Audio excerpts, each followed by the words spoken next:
Welcome back to the new workshop, and it's good to see you again. And a sincere thank you for all of the new subscribers and the number of people who've watched the previous video. Normally I get around 2,500–3,000 views for one of my average videos. The one about, sorry, the pussycat, the one about building this workshop, at time of recording this was 145,000 views. So I'm stunned. Thank you all very much. It seems to have resonated with people, and hopefully you learned by the mistakes I've made. So there you go. Look at this. Let's roll the titles, and I'll see you on the other side. You are an old puss, aren't you? The two most common comments as a result of the last video were, did I need planning permission, and did I put insulation in the loft? And so here's a little bit of footage of the insulation in the loft. So you can see I did actually put stuff in there. For some obscure reason I missed it off the last video. No idea why, but there it is, just to complete it. There is in fact 150 mil of rock wool in the ceiling. And the other one was, did I need planning permission? And yes, I do need planning permission, because my proposal for this building is too close to my neighbour's fence, which is through that wall. It's over 30 square metres in physical size. It's too high, and also it's something called curtilage, which is you're only allowed to go up to a certain percentage of the size of your building's plot. So and you have to prove that you're okay with that as well. So I did some drawings, and I got in touch with my planning office, and I paid for my fee, and I submitted my drawings, and after a little bit of humming and hawing, I got planning permission. That was the easy bit. The lady who I spoke to said, she rang me up and said, what are you going to use it for? And I said, I'm not using it commercially, this is just really, it's a hobby. And she said, okay, I'm going to give you planning permission. And she then said, I'll pass your details on to building control, because you will need to follow building code or building regulations. That's where the fun starts.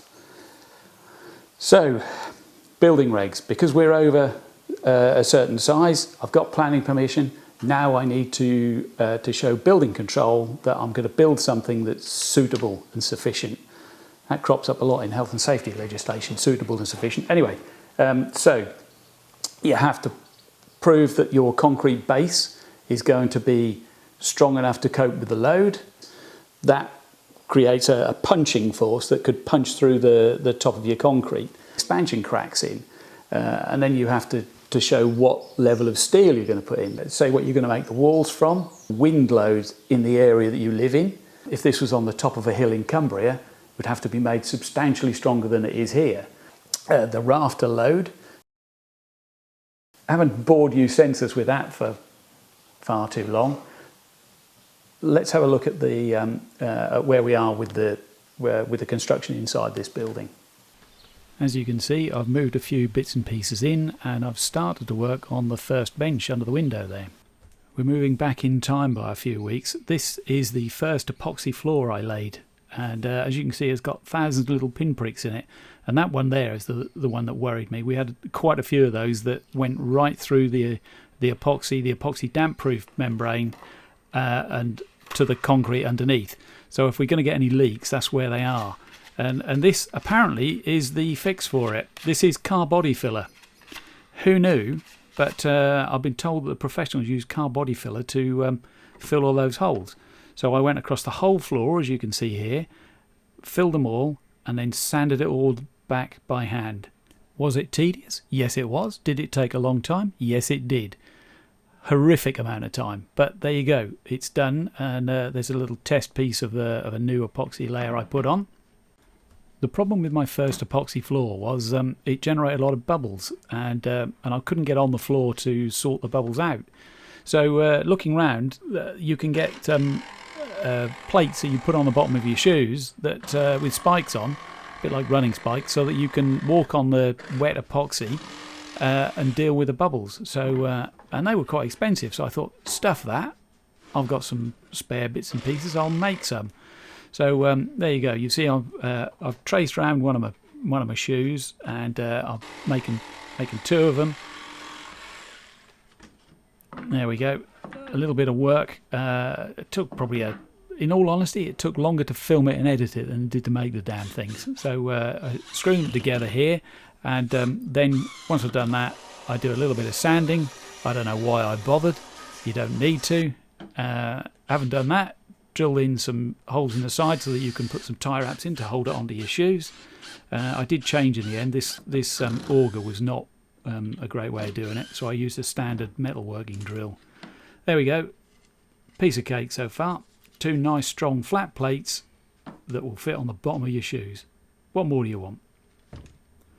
So here we go. This is how I made the spikes. I thought, well, I could put nails in, and I thought, hang on, if I use screws, once we're done, I could take the damn things out, put them back in the box, and save them for later use. Who's going to know? So here we go. I screw in loads of these things and put them all into the same depth so that they spread the load on a flat floor. There we go. Tie wraps in, and the shoe on with a tie wrap. Brilliant. Worked an absolute treat, as you'll see. There were three things wrong with the original floor I put down. It was slippery, hence I'm adding anti-slip to this, which is pumice powder. The coverage was poor. It was full of holes and blotchy, and as you've seen, it was full of little pinprick holes. So yeah, it needed to be replaced, or not replaced, covered up. So there is the pumice powder, and here we go with the hardener. Pour that in nice and gently and mix it in. It has to be really well mixed. So I make these little mixing paddles up out of scrap bits of aluminium. I did find that when you add the pumice and the hardener, there isn't enough room to get all of the hardener in before you run out of the gap at the top of the paint tin. So I decanted it into this roller tray, which I had to do anyway. Added the rest of the hardener and mixed it in. This is the first thing to do, is to cut the edges in. So this epoxy I used from Regal Paints was absolutely superb. It was much nicer and easier to use than the first stuff, and I have to say that the results afterwards were absolutely superb. So here we go. Just roll it on, keep rolling it on nice and evenly, and it covered up all of the blemishes and problems with the first floor absolutely brilliantly. So I was really chuffed with the quality of this finish, and it's no longer slippery either, which is great. So here we go. I left it for about 3/4 of an hour, and then went back in with me new running spikes on, and with the original roller, which was not cured in the slightest, so I could still use it nicely. There we go. It's a bit tricky to get it out without putting epoxy all over your nice path, but here we go. And as you could probably just make out there's a few bubbles that have generated. So going over it again seemed to have cured all of the problems with the bubbles. I don't remember seeing a single bubble in the final finished floor, and that's undoubtedly because I went over it again and popped them all.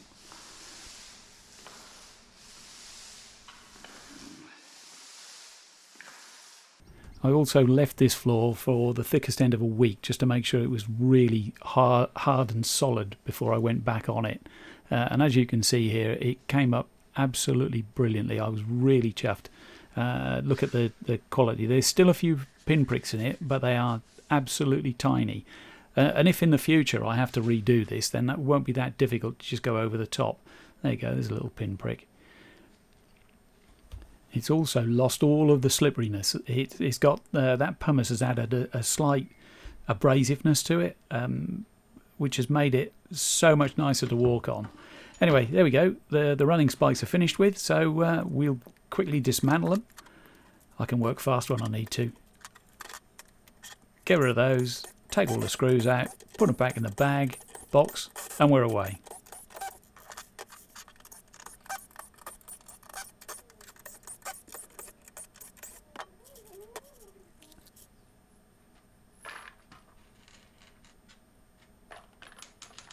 Not saying I'm tight, but I'm tighter than a Ferrari head gasket. There we go. No one would know. And nothing goes to waste. I think this bolt that I used on the doors was actually meant to be a drop bolt. So I've had to do a little bit of fabrication and make an extra, I don't know what you call it, clevis? I don't know. I'm sure somebody will let me know. So I had to add this to limit the travel of the bolt and line it up with the shackle. So that done, that's more or less the end of the security on the front door. Both of the doors are actually proud of the concrete base, and that was intentional because I wanted to add these hardwood. These are oak. I think they're oak. It might be something called Moranti. I'm not sure. Anyway, they needed to be planed down, and these are sacrificial, so they're going to fit underneath the doors and help seal them to the ground. So they were both far too thick, so I had to plane them down. And as you'll see in a second, there you go. This is how I just made sure they're the right thickness. If you can get the door over the top of them, then it's all going to fit. Having said that, it didn't work brilliantly. I had to sand them afterwards anyway. And the next problem was how to actually fix them on. And I came up with this solution. I used polyurethane glue that sort of fills the gaps. So spread that around nice and evenly. And once I've done that, I hate that stuff. When you get it on your fingers, you're with it for a week, shall we say. And this is how I decided that the best way for me to hold these boards in place whilst the glue dries. I'm using a couple of crowbars just to lever them into place and use the weight of the crowbar to pin them in place at either end.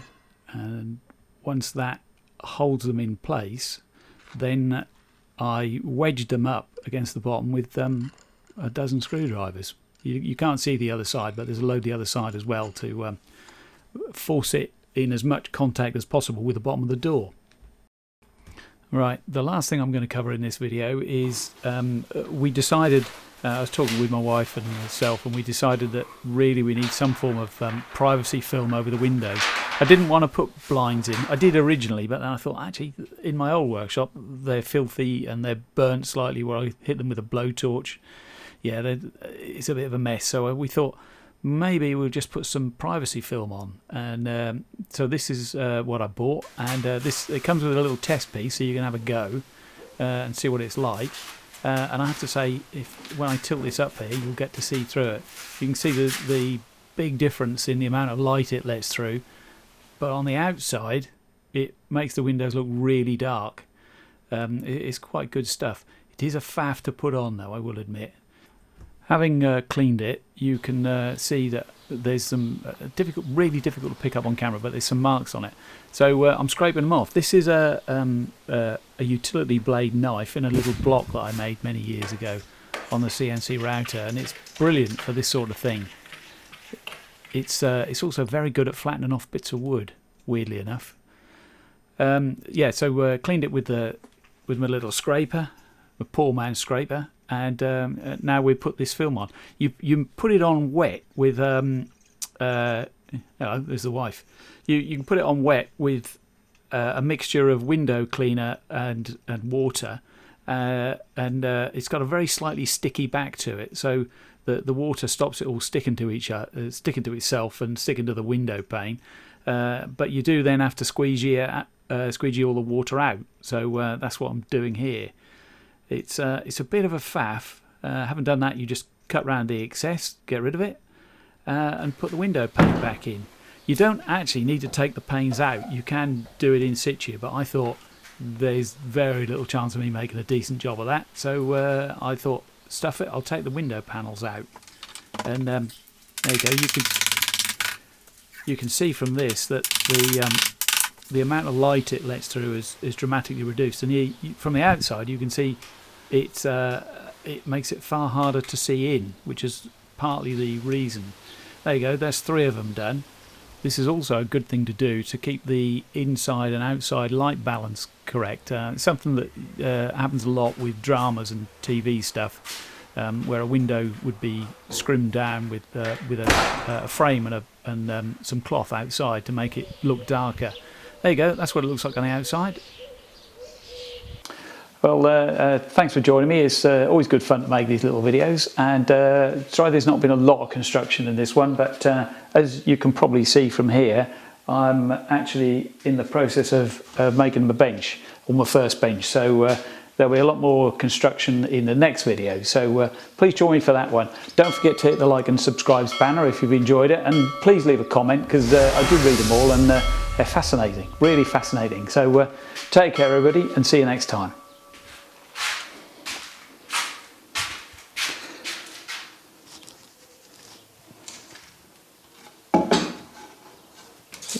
600.